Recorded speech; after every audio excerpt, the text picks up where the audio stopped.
அனைவருக்கும் வணக்கம். TNPSC group 2 2ஏக்கு இன்னும் வந்து பார்த்தீங்கன்னா 30 நாட்கள் தான் இருக்குது. ஸோ ப்ரிலிம்ஸ்க்கான பரீட்சைக்கான நாட்கள் வந்து பார்த்தீங்கன்னா 30 நாள் தான் இருக்குது. ஸோ அந்த 30 நாட்கள் நீங்கள் என்ன பண்ணலாம் அப்படிங்கிற ஒரு சின்ன ஒரு வழிகாட்டுதல் மாதிரி ஒரு வீடியோ தான் அது. ஸோ ஃபர்ஸ்ட் நீங்கள் என்ன பண்ணலாம்னா, நீங்கள் வந்து ரிவிஷனை ஸ்டார்ட் பண்ணணும். இப்போ உடனே ஆக்சுவலாக வந்து பார்த்தீங்கன்னா நீங்கள் படிச்சுக்கிட்டே இருக்க வேண்டிய நிறையா விஷயங்கள் படிச்சுட்டே இருக்க வேண்டியதான். ஸோ எந்த அளவுக்கு ரிவிஷன் பண்ணுறீங்களோ அந்த அளவுக்கு உங்களுக்கு வந்து அந்த நீங்கள் படித்த விஷயங்கள் ஆல்ரெடி படித்த விஷயங்கள் வந்து மறக்காமல் இருக்கும். ஸோ நிறைய டிஸ்கஸ் பண்ணுங்கள், நிறைய ஓல்டு கொஸ்டின் பாருங்கள். ஸோ அதை பற்றி தான் இந்த வீடியோவில் பார்க்க போகிறோம். ஸோ இது வந்து ஒரு ரூல், சரியா? அந்த 30 நாள் நீங்கள் பண்ணக்கூடிய ஒரு விஷயம் வந்து பார்த்தீங்கன்னா 50:30:20 அப்படிங்கிற மாதிரி நம்ம சொல்லலாம். ஸோ அது என்ன 50:30:20 அப்படின்னு சொல்லி பார்த்தீங்கன்னா, ஸோ 50% ஆஃப் கொஸ்டின்ஸ் வந்து பார்த்தீங்கன்னா உங்களுக்கு ப்ரீவியஸ் இயர் கொஸ்டினை அப்படியே ரிஃப்ளெக்ட் பண்ணும். உங்களுடைய ஒவ்வொரு எக்ஸாமுடைய கொஸ்டின் பேப்பர் நீங்கள் எடுத்துக்கிட்டாலும், ஸோ இதுக்கு முன்னாடி நடந்த அந்த டிஎன்பிஎஸ்சியில் நடந்த எல்லா கொஸ்டினுடைய ரிஃப்ளெக்ஷன்ஸ் வந்து ஒரு 50% ஆஃப் கொஸ்டின்ஸ் இருக்கும். ஸோ அப்போ நீங்கள் இதுக்கு முன்னாடி நடந்த எல்லா கொஸ்டின், அதாவது நம்ம டிஎன்பிஎஸ்சியில் நடந்த குரூப் 2 2ஏ, அப்புறம் குரூப் 1 குரூப் 4 வாட்டவர், இது ரிலவெண்டான எல்லா எக்ஸாம் கூடிய இந்த ப்ரீவியஸ் இயர் கொஸ்டினை நீங்கள் வந்து ப்ராக்டிஸ் பண்ணுறப்பையோ அல்லது படிக்கிறப்பையோ பார்க்குறப்பையோ அதனுடைய ரிஃப்ளெக்ஷன்ஸ் வந்து உங்களுக்கு 50% ஆஃப் கொஸ்டின்ஸ் வந்து இருக்கும். ஸோ அதனால் நீங்கள் கண்டிப்பாக ப்ரீவியஸ் இயர் கொஸ்டின் வந்து கண்டிப்பாக நல்லா ஆழமாக டெப்த்தாக பார்த்துட்டு போங்க. ஸோ அந்த இது பார்த்தாலே நீங்கள் 50% ஆஃப் கொஸ்டின்ஸ் வந்து கரெக்டாக ஆகலாம். 50% இன் சென்ஸ் உங்களுக்கு 200 கொஸ்டின் இருக்குன்னா 100 கொஸ்டின்ட்ட உங்களுக்கு இதுலேயே உங்களுக்கு நீங்கள் ஆன்சர் பண்ணுற மாதிரி ஆயிரும். ஸோ டேரெக்டாக அதே கொஸ்டின் கேட்கட்டாலும் அதோடைய ரிஃப்ளெக்ஷனில் இருக்கக்கூடிய கொஸ்டின்ஸ் வந்து உங்களுக்கு வந்து கேட்பாங்க. அடுத்து வந்து பார்த்தீங்கன்னா 30% ஆஃப் கொஸ்டின் நம்ம A3 புக்கை பார்த்துக்கலாம் நீங்கள். ஸோ நம்மளோட A3 புக்கே நம்ம வந்து ப்ரீவியஸ் இயர் கொஸ்டினை பேஸ் பண்ணி தான் ரெடி பண்ணியிருப்பாங்க. ஸோ அந்த ப்ரீவியஸ் இயர் கொஸ்டின் இருக்கக்கூடிய மேட்ரு உள்ள சேர்த்திருப்பாங்க. அதுக்கு ரெலவெண்டாக இருக்கக்கூடிய எல்லா விஷயங்களுமே ஆட் ஆன் பண்ணியிருப்பாங்க. ஸோ இந்த 30% ஆஃப் கொஸ்டினுக்கு நம்ம அகாடமியில் கொடுத்துருப்பாங்களா அந்த A3 புக்கு உங்களுக்கு ஹெல்ப்ஃபுல்லாக இருக்கும். அதை மலன்னு என்ன பண்ண ஆரம்பிச்சிருங்க, டெய்லி ஒரு யூனிட் அப்படிங்கிற மாதிரி என்ன பண்ணுங்க, ரிவிஷன் பண்ண ஆரம்பிச்சிருங்க. Remaining 20% of question presence of mind. அது என்ன ப்ரெசன்ஸ் ஆஃப் மைண்ட்னா, இந்த 20% ஆஃப் கொஸ்டின் எப்படி கேட்குறாங்க அப்படிங்கிறத நம்ம ப்ரிடிக்ட் பண்ண முடியாது.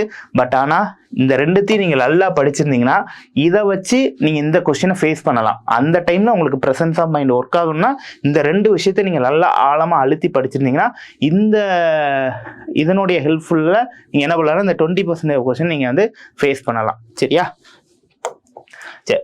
ஸோ நம்ம ப்ரிலிம்ஸ் அப்படின்னு சொல்லி பார்க்குறப்ப ஆல்ரெடி நமக்கு தெரிஞ்ச விஷயம் தான். நம்மளுடைய எக்ஸாம் பேட்டர்ன் எப்படி இருக்குன்னா, ஃபர்ஸ்ட் லாங்குவேஜில் தமிழ், ஜென்ரல் தமிழ் இருக்குது, ஜென்ரல் இங்கிலீஷ் இருக்குது. இல்லை 100 கொஸ்டின் வந்து நமக்கு கேட்பாங்க.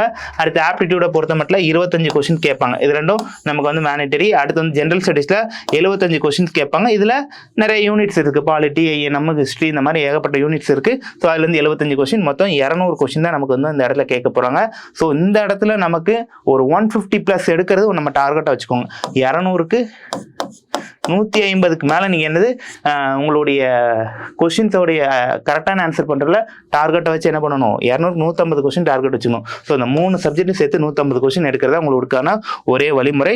ஸோ அதில் மோர் இம்பார்ட்டன்ட் என்னன்னா லாங்குவேஜ் பார்ட் தான். ஸோ லாங்குவேஜ் பொறுத்த மட்டும் இதுதான் மோர் இம்பார்ட்டன்ட். ஸோ எந்த அளவுக்கு லாங்குவேஜில் நீங்கள் உங்களுடைய ஸ்கோரை நீங்கள் ஹையாக வைக்கிறீங்களோ அந்த அளவுக்கு நீங்கள் வந்து ஈஸியாக ப்ரிலிம்ஸ் கிளியர் பண்ணுறதுக்கான வாய்ப்பு வந்து அதிகமாக இருந்துகிட்டே இருக்கும். ஸோ லாங்குவேஜ் அப்படின்னு சொல்லி பார்க்குறப்ப நம்ம அகாடமியில் வந்து பகுதி ஆ, ஆவணா, ஈனா சொல்லி நம்ம பொது தமிழுக்கு அசல் வினாத்தாள் தொகுப்பு அப்படிங்கிற ஒரு விஷயம் வந்து போட்டிருக்கிறாங்க. ஸோ இந்த அசல் வினாத்தாள் தொகுப்பு எப்படி இருக்குன்னா, உங்களுக்கு இது வரைக்கும் கேட்ட டிஎன்பிஎஸ்சியில் இது வரைக்கும் கேட்ட எல்லா கொஸ்டினுடைய அந்த ப்ரீவியஸ் இயர் கொஸ்டினை சிலபஸ் பிரகாரம் பிரிச்சிருப்பாங்க. பார்ட்டியே இலக்கணமெல்லாம் இதில் வந்திருக்கும், இலக்கியம்லாம் இதில் வந்திருக்கும், உரைநடை ஃபுல்லாக இதில் வந்திருக்கும். ஸோ இந்த இலக்கணத்தையும் தனித்தனி பார்ட்டா, அதாவது பார்த்தீங்கன்னா உங்களுக்கு அடைமொழியால் குறிக்கிறது தனியாக ஒவ்வொரு சிலபஸ் லைனுக்கு ஏற்றாப்புல என்ன பண்ணியிருப்பாங்கன்னா பிரிச்சிருப்பாங்க. அது மட்டும் இல்லை, இன்னொரு ஸ்பெஷாலிட்டி என்னன்னா, அந்த ஒவ்வொரு கொஸ்டினுக்கும் டீட்டெயில் எக்ஸ்பிளனேஷன் கொடுத்துருப்பாங்க. டீட்டெயில் எக்ஸ்பிளனேஷன்னா உங்களுக்கு கீழே இருக்கக்கூடிய 4 ஆப்ஷனுக்குமே எக்ஸ்பிளனேஷன் கொடுத்துருப்பாங்க. ஸோ அப்படிங்கிறப்ப இந்த இதில் ஒரு கொஸ்டின் படிக்கிறது ஒன்று தான், 4 கொஸ்டின் படிக்கிறது ஒன்று தான் அப்படிங்கிற மாதிரி உங்களுக்கு இந்த புக்கு வந்து இருக்கும். ஸோ அந்த புக்கை பற்றின ஒரு இதுதான். ஸோ டீட்டெயில் எக்ஸ்பிளனேஷன் 4 ஆப்ஷனுக்குமே டீட்டெயில் எக்ஸ்பிளனேஷன் கொடுத்துருப்பாங்க. எடுத்துக்காட்டு அந்த புக்கில் இப்படி தான் இருக்கும் ஒரு கண்டென்ட், அதாவது பார்த்தீங்கன்னா பொருந்தாத இணையை கண்டறிக அப்படின்னு சொல்லி உங்களுக்கு ஒரு 4 ஆப்ஷன் கேட்டிருக்காங்கன்னா, ஸோ இதை வச்சு கொடுப்பாங்க. ஃபர்ஸ்ட் இதுக்கு ஆன்சர் என்னன்னா பெருஞ்சித்திரனார், இதான் ஆன்சரு. பட் ஆனால் ஃபர்ஸ்ட் வீரமாமுனிவர் இருக்காரா? ஸோ அப்போ வீரமாமுனிவர் வந்து பார்த்தீங்கன்னா தொன்னூல் விளக்கம், சதுரர்காதி, தேம்பாவணி, பரமானந்த குறுகதைகள் அப்படிங்கிற நூலெல்லாம் அவர் வந்து எழுதியிருக்காரு. இவருடைய இலக்கணம் பார்த்தீங்கன்னா செந்தமிழ் இலக்கணம், கொடுந்தமிழ் இலக்கணம். இவருடைய உரைநடை நூல்கள் வந்து சொல்லி பார்த்தீங்கன்னா வேதியர் ஒழுக்கம், வேத விளக்கம் அப்படிங்கிற மாதிரி கொடுத்துருக்குறாங்க. அது தேவனைய பாவனர் அப்படிங்கிற மாதிரி எடுத்துக்கிட்டிங்கன்னா பழந்தமிழாட்சி, தமிழர் திருமணம், தமிழர் வரலாறு, தமிழ் வரலாறு, முதல் தாய்மொழி, மொழி வரலாறு இவருடைய நூல்கள். அடுத்து திருவிக்க எடுத்துக்கிட்டிங்கன்னா அவருடைய நூல்கள் கொடுத்துருப்பாங்க.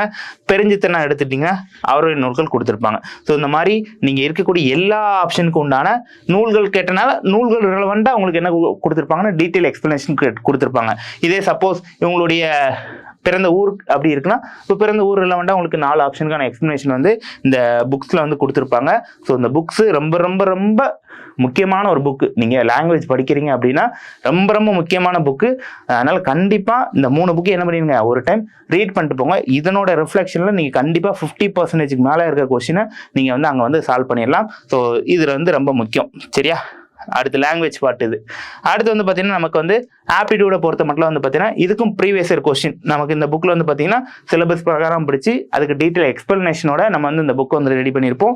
இது ஒரு பக்கம் இருந்தாலும் இன்னொரு பக்கம் நம்ம என்ன பண்ணோம்னா டெய்லி இது 30 நாள் இருக்கா, ஒவ்வொரு நாளைக்கும் ஒரு டிஎன்பிஎஸ்சியோட ஒரிஜினல் கொஸ்டின் என்ன பண்ணணும், எடுத்துக்கணும். டெய்லி ஒரு ஒரிஜினல் கொஸ்டின் எடுத்துட்டு அதில் இருக்கக்கூடிய அந்த 25 கொஸ்டின் என்ன பண்ணணும், சால்வ் பண்ணி பார்க்கணும். சரியா? எப்படி பார்க்கறதுனால உங்களுக்கு ஆப்டிடியூட நீங்கள் என்ன பண்ணிக்கலாம், ஓரளவுக்கு ஸ்ட்ராங் பண்ணிக்கலாம். அடுத்து ஜென்ரல் ஸ்டடீஸ் அப்படின்னு சொல்லி பார்க்குறப்ப ஸோ அதுக்கும் 50-30-20 ரூல் தான். So 50% previous year question. இப்போ நம்ம அகாடமியில் நம்ம படிச்சுட்டு இருக்க ஸ்டூடெண்ட்ஸ்க்கு நம்ம என்ன பண்ணிட்டு இருக்கோம்னா இந்த ப்ரீவியஸ் இயர் கொஸ்டினை ஒன்லைனராக என்ன பண்ணிட்டோம், உடச்சிட்டோம். இதுவரை கேட்ட கொஸ்டின்ஸ் எல்லாத்தையும் சிலபஸ் பிரகாரம் படிச்சு ஒன்லைனராக நம்ம என்ன பண்ணிட்டு இருக்கோம், டெய்லி கொடுத்துட்டு இருக்கோம். ஸோ பாலிட்டி எடுத்துக்கிட்டீங்கன்னா பாலிட்டியில் வந்து ஒரு 16 டே ஷீட் இருக்குது. அந்த 16 டே ஷீட் படித்தாலே பாலிட்டியோட ப்ரீவியஸ் இயர் இது வரைக்கும் நடந்த அவ்வளோ கொஸ்டின் பேப்பருமே நீங்கள் கவர் பண்ணிடுவீங்க. ஸோ அந்த ஒன்லைனர் ரொம்ப ரொம்ப முக்கியம். அதை திருப்பி திருப்பி திருப்பி என்ன பண்ணுங்க, ரிவிஷன் பண்ணிருங்க. அடுத்து வந்து பார்த்தீங்கன்னா 30% கொஸ்டின் வந்து A3, 20% கொஸ்டின் ப்ரெசன்ஸ் ஆஃப் மைண்ட்னு சொல்லியாச்சு. ஸோ ஜிஎஸ் படிக்கிறப்ப இந்த ப்ரிஃபரன்ஸ் ஆர்டரில் என்ன பண்ணணும், படிக்கணும். ஸோ ஃபர்ஸ்ட் நீங்கள் யூனிட் 8 தமிழ் சொசைட்டி நல்லா படிக்கணும். சரியா? அடுத்து 2வது பாலிட்டி, 3வது INM, 4வது டெவலப்மெண்ட் அட்மின், 5வது ஹிஸ்ட்ரி, அடுத்து ஜியாகிரபி, எக்கனாமி, சயின்ஸ். ஸோ சில விஷயங்கள் இப்போ பின்னாடி சயின்ஸ் எக்கனாமிலாம் நீங்கள் ஃபுல்லாக படிக்காட்டாலும் முக்கியமான ஏரியா என்னென்ன இருக்கோ அதை கண்டிப்பாக ஒரு வாட்டி ரீட் பண்ணிட்டு போங்க. ஓல்டு கொஸ்டினையாக என்ன பண்ணுங்க, பார்த்துட்டாது போங்க. எதையும் ஒமிட் பண்ண வேண்டாம். ஸோ கண்டிப்பாக இதை படிக்கணும். இதில் கண்டிப்பாக குறைஞ்சது ஒரு 5 சப்ஜெக்ட் என்ன பண்ணிக்கணும், படித்தாகும். இது போக கரண்ட் அஃபேர் வந்து நீங்கள் பார்க்கணும். ஸோ இப்படி பார்க்குறப்ப ஜிஎஸ்ல நீங்கள் உங்களுடைய ஓரளவுக்கு உங்களுடைய எஃபிஷியன்ட் வந்து கொண்டு வந்துக்கலாம். ஸோ கட் ஆஃப் அப்படின்னு சொல்லி பார்க்குறப்போ 150+ நமக்கு என்ன வேணும்னா கட் ஆஃப் வேணும். ஸோ மினிமம் மார்க் நீங்கள் எவ்வளோ எடுக்கணும் ஒவ்வொரு சப்ஜெக்ட்லையும் அப்படின்னு சொல்லி பார்த்தீங்கன்னா தமிழில் மினிமம் 90 மார்க் எடுக்கணும். நிறைய பேர் 95 மேலாம் எடுக்கீங்க, அது உங்களுடைய திறமை. ஸோ இங்கே 95 மேலே எடுக்கிறப்ப மற்ற இடங்கள்ல அதுக்கான மார்க்கை நீங்கள் குறைச்சிக்கலாம். சரியா? இப்போ மினிமம் 90 மார்க் நீங்கள் செக்யூர் பண்ணுறதுக்கு என்ன உண்டோ அது பார்த்துடணும். மேக்ஸை பொறுத்த மட்டும் மினிமம் 22 மார்க் எடுக்கணும்.